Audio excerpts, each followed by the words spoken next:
luxation du globe oculaire. Alors ça, c'est l'endroit où je travaille à Paris, hein, près de la Seine, près de la Statue de la Liberté, près de l'hôtel Nico. Et pendant un moment, on pouvait penser que ce lieu était un petit peu représentatif de la ville de Paris et qu'il pouvait ressembler aussi au 11 septembre. Heureusement, personne n'a jamais mis d'avion sur la Tour Eiffel. Ça pourra peut-être arriver un jour. Alors, la luxation du globe oculaire, vous avez tous été confrontés à ça. C'est une affection fréquente. C'est donc l'œil qui sort de sa position initiale, qui sort de l'orbite à la faveur souvent d'un traumatisme, à la faveur d'un hématome qui se constitue dans la partie postérieure du globe. Et ça, c'est très fréquent parce que, d'une part, nous avons un certain nombre de races qui sont prédisposées, et d'autre part, nous avons un certain nombre de conditions qui peuvent favoriser cela. Alors, nous parlons de ces conditions, nous parlerons des signes cliniques. Le diagnostic, il est simple, mais vous verrez qu'il faut quand même de temps en temps éviter des mauvais diagnostics. Le pronostic, le traitement qui est bien entendu chirurgical, et ce qui peut arriver après l'intervention chirurgicale.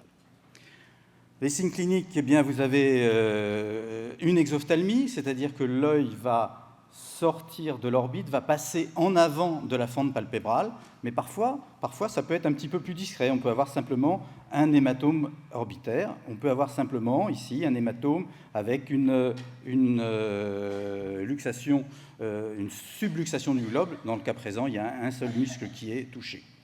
Donc une exophthalmie, une hémorragie conjonctivale pratiquement constante, un strabisme s'il y a un muscle qui est touché, un myosis ou une mydriase. Alors là, on y reviendra tout à l'heure dans le pronostic que cela peut entraîner à la suite de l'intervention. Et surtout, dès l'instant où les paupières ne peuvent plus balayer la cornée régulièrement, eh bien une sécheresse de la cornée qui s'installe.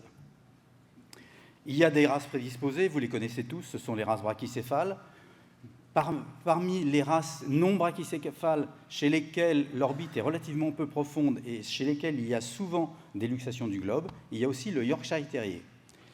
Chez les brachycéphales, vous savez que la luxation peut être pratiquement spontanée, puisque sous anesthésie, si vous tirez un tout petit peu la peau du crâne, eh bien, vous arrivez à luxer le globe.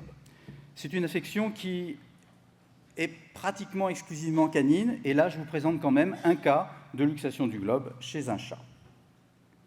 Le diagnostic différentiel il est relativement simple, puisqu'il faut diagnostiquer ça d'une autre exophthalmie. Exophthalmie tumorale, quand il y a une explosion de la tumeur, ça arrive dans certains cas. Exophthalmie non tumorale avec des kystes ou des abcès de l'orbite, et puis éventuellement un glaucome aigu avec un chémosis très important, qui pourrait faire penser à une luxation du globe, et qui de toute façon se terminera mal, comme vous le verrez tout à l'heure. Alors, quelles sont les conséquences de la luxation du globe? C'est la seule véritable urgence en ophtalmologie vétérinaire. Ça provoque des lésions de la cornée, ça provoque des lésions des muscles extraoculaires, ça provoque des lésions de l'iris, ça provoque des lésions du cristallin, des lésions de la rétine, du nerf optique et des lésions de l'orbite avec un hématome orbitaire. Comment va-t-on traiter cette luxation du globe? Eh bien, tout d'abord, un traitement médical.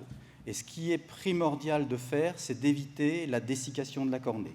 Donc, lorsque le propriétaire de l'animal vous dit « j'ai mon chien qui a son œil qui est sorti de l'orbite », il faut lui dire « prenez des compresses d'eau fraîche et appliquez ces compresses sur la cornée ».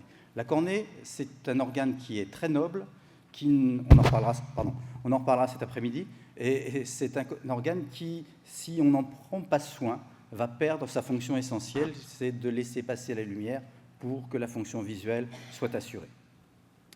Le traitement médical, c'est le traitement médical de toutes les affections traumatiques de l'œil, à savoir utiliser de l'atropine. Ça fait 30 ans, 40 ans qu'on essaye d'inculquer le fait que lorsqu'un œil souffre, il faut mettre de l'atropine. Eh bien, encore, il y a des gens qui voient des yeux, que ce soit avec des ulcères, comme vous en parlera Franck cet après-midi, que ce soit avec des traumatismes oculaires, que ce soit avec des uvéites, et qui oublient de mettre ce médicament que l'on appelle la morphine de l'œil, et qui est vraiment indispensable, et qui ne présente pratiquement aucune contre-indication, sauf le glaucome aigu. Et le glaucome aigu, il n'y en a pas tant que ça dans la pratique. Bien entendu, des antibiotiques, des anti-inflammatoires. Le traitement chirurgical, il doit être mis en place le plus rapidement possible, donc il nécessite tout d'abord de placer l'animal sous anesthésie générale, parce que l'animal a mal, on ne peut pas le manipuler facilement. Et pour remettre le globe en place sous anesthésie générale, bien souvent, il est nécessaire au préalable de réaliser une cantotomie, c'est-à-dire une incision de la paupière à l'angle externe, de façon à ce que la réintroduction de l'œil dans la fente palpébrale soit plus aisée. Une fois qu'on a remis l'œil en place, alors on va le décrire un petit peu plus précisément sur le schéma qui viendra.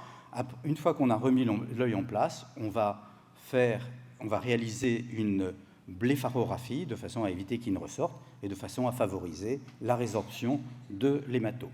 Mais parfois, et on y reviendra sur la deuxième conférence, parfois, ce n'est pas la peine d'envisager ça parce que les lésions sont tellement importantes qu'il vaut mieux passer d'emblée à l'énucléation du globe oculaire.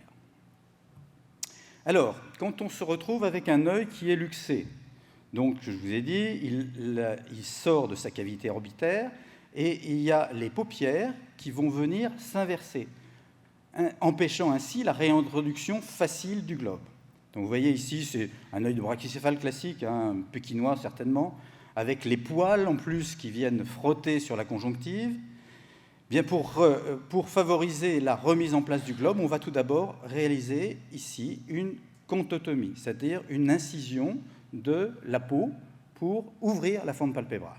Et ensuite, on va repousser le globe oculaire tout doucement dans sa position initiale. Alors, parfois simplement avec une compresse humide, parfois simplement avec un petit peu de pommade antibiotique visqueuse, ça va favoriser la réintroduction. Mais parfois, il faut utiliser aussi carrément des fils et placer des fils sur les paupières de façon à tirer sur les paupières pendant qu'on repousse le globe oculaire. Et puis, une fois qu'on a fait ça, on va retour-suturer. Et la suture qui est très importante, c'est cette suture-là. C'est la suture que l'on appelle une blépharographie, laquelle blépharographie se réalise en plaçant un fil qui va ressortir dans le limbe palpébral, ici, de façon à ce que la suture ne vienne pas blesser la cornée une fois que les paupières seront fermées. Donc, voilà la réalisation de cette suture. Il y a le fil qui est ici ne vient absolument pas frotter sur la cornée. Alors, qu'est-ce qu'on fait ensuite ? Pendant 15 jours, on va prier, parce qu'on ne sait pas trop ce qui va se passer. Alors, je vous ai montré, il y a des cas où on va d'emblée réaliser l'énucléation, parce que c'était trop moche, vraiment, ça ne pouvait pas guérir. Mais dans certains cas, on va fermer, et puis on va prier pour que tout se passe bien. On n'a pas forcément vu quelles étaient les lésions intraoculaires, parce que souvent, il y a du sang dans la chambre antérieure. Et au bout de 15 jours, quand on ouvre les paupières, là, c'est la surprise. Alors, qu'est-ce qu'on va regarder ? On va regarder la cornée, on va regarder ce qui se passe dans la chambre antérieure, on va examiner la mobilité du globe, on va examiner le fond d'œil. La cornée, qui est normalement lisse, brillante, transparente, ne doit pas présenter d'ulcération. Elle ne doit pas présenter de néovascularisation, sinon elle ne sera plus transparente. L'examen de l'iris et de la chambre antérieure. L'iris, il est visible ou il n'est pas visible ? Il y a encore du sang, ou le sang s'est résorbé, ou il n'y en avait pas eu au départ. Donc, à ce moment-là, on va réaliser une mesure de la pression intraoculaire. Si la pression intraoculaire est très abaissée, eh bien, on est en présence d'un risque de phthisis bulbi, c'est-à-dire que le globe va se ratatiner et va devenir tout petit et complètement disgracieux. En revanche, si la pression est augmentée, dans ce cas-là, par exemple, où il s'est produit une séclusion pupillaire avec un iris sans tomate, eh bien, on va passer au stade de l'hypertonie et du glaucome. Le cristallin peut être luxé si la zonule a été touchée. Le fond d'œil, on peut voir des hémorragies, on peut voir des décollements de la rétine, on peut voir une tête du nerf optique qui est particulièrement modifiée. Le nerf optique, dans certains cas, peut lui-même être sectionné. Les muscles extraoculaires, je vous en ai montré déjà des exemples, très fréquemment, il existe une rupture du muscle droit médial, ce qui fait qu'à la suite de la luxation du globe oculaire, on se retrouve avec un strabisme divergent. Il fallait que je fasse vite, ça va aller, Marc, tu m'avais donné 12 minutes exactement. En conclusion, ce que je voudrais vous dire, c'est qu'il s'agit d'une véritable urgence, qu'il faut toujours prévenir l'arrivée de ce cas, c'est-à-dire que quand le propriétaire vous appelle, il faut que tout soit prêt, que vous ayez dit qu'il fallait bien humidifier le globe, que vous ayez préparé votre intervention chirurgicale, que l'anesthésique soit prêt, que la tondeuse soit là, que les fils de suture soient prêts, que vos instruments de chirurgie soient prêts, de façon à ce que vous puissiez repositionner le globe de façon la plus rapide possible. Et je ne vous conseille pas de rencontrer ce genre de cas qui est tout à fait exceptionnel, où le chien qui s'était mangé une voiture avait une double luxation. Ça a été, Marc, pour la durée 12. Merci Hervé pour cette présentation très complète. Est-ce qu'il y a des questions? Une seconde, avec le micro. Avant que la question ne soit posée, on me demande de préciser aux congressistes de ne pas laisser leurs affaires personnelles et leurs sacoches congrès dans la salle lorsqu'ils la quittent. Voilà, c'est fait. La question. Bonjour. Comment appliquez-vous l'atropine?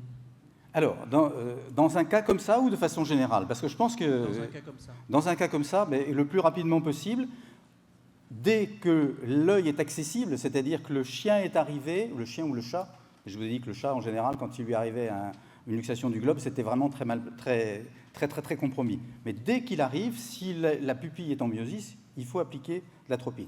Il faut l'appliquer sur la cornée, mais à la suite de la fermeture des paupières, on peut encore l'appliquer parce qu'il y en a toujours un petit peu qui pénètrent de façon à diminuer l'inflammation intraoculaire. Je profite de rebondir sur cela parce que je vous avais dit, et comme j'étais un peu pressé, qu'il y avait quelque chose que je devais ajouter en ce qui concernait le myosis ou la mydriase. Il est effectivement classiquement énoncé que lorsque l'animal arrive avec un œil en myosis, le pronostic est plutôt meilleur que s'il arrive avec un œil en mydriase. S'il est en myosis, c'est qu'il y a une uvéite traumatique. S'il est en mydriase, c'est qu'il y a déjà un décollement de la rétine, une lésion du nerf optique grave, voire une rupture du nerf optique. Ça donne une petite idée du pronostic.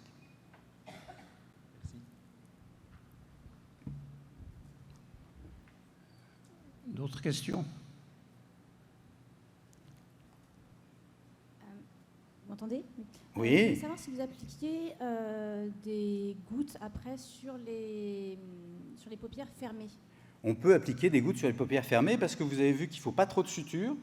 Là, sur le schéma qui était présenté, il y avait 3 sutures, voire 4 sutures, pas plus, de façon à laisser des petits orifices par lesquels on peut instiller des gouttes qui ne pourront pas être remplacées par les produits que vous administrerez par voie générale et qui vont passer par les larmes, c'est-à-dire les antibiotiques ou les anti-inflammatoires. Donc l'atropine, vous ne pouvez l'appliquer que par voie topique, jamais par voie générale. Il y a quelqu'un là dans le fond déjà, après. Bonjour, je voudrais juste savoir comment est-ce que tu traites le strabisme divergent quand Alors, dans quel temps va-t-on traiter le strabisme divergent? Si on met en évidence ce strabisme lors de l'accident et qu'on n'a pas de lésion trop importante, je vous ai montré un petit dog allemand qui avait une subluxation du globe oculaire avec une rupture du muscle droit médial. Dans ce cas-là, on va la traiter d'emblée.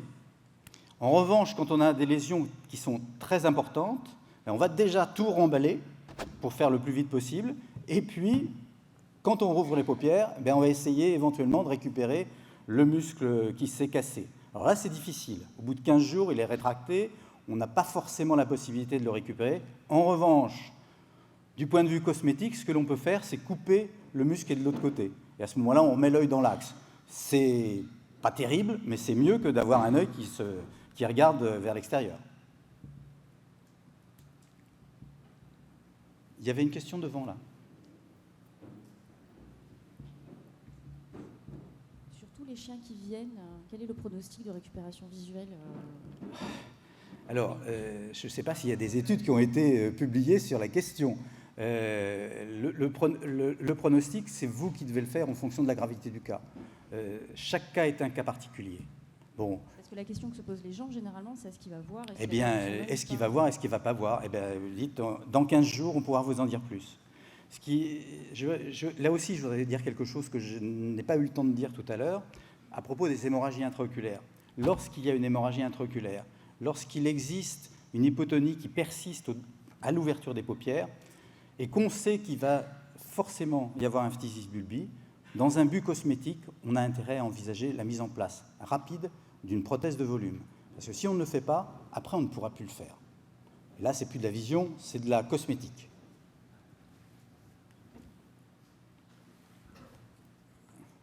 Dans le fond, là-bas.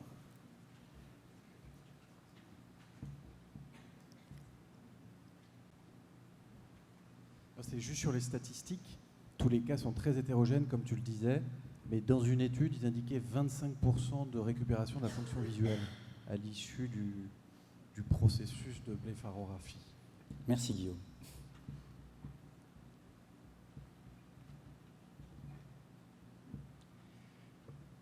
Caroline.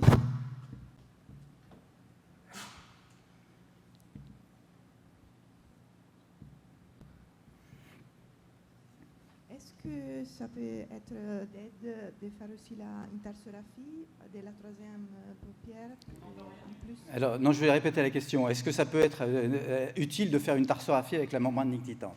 Alors déjà, sur un chien normal, un brachycéphale normal, essayez de faire une tarsographie. Ce n'est pas évident du tout. On peut la faire éventuellement, on peut faire une tarsographie qui suture la membrane nictitante à la conjonctive bulbaire supéro-externe. Mais une tarsographie transfixant la paupière supérieure sur un brachycéphale, ce n'est pas possible.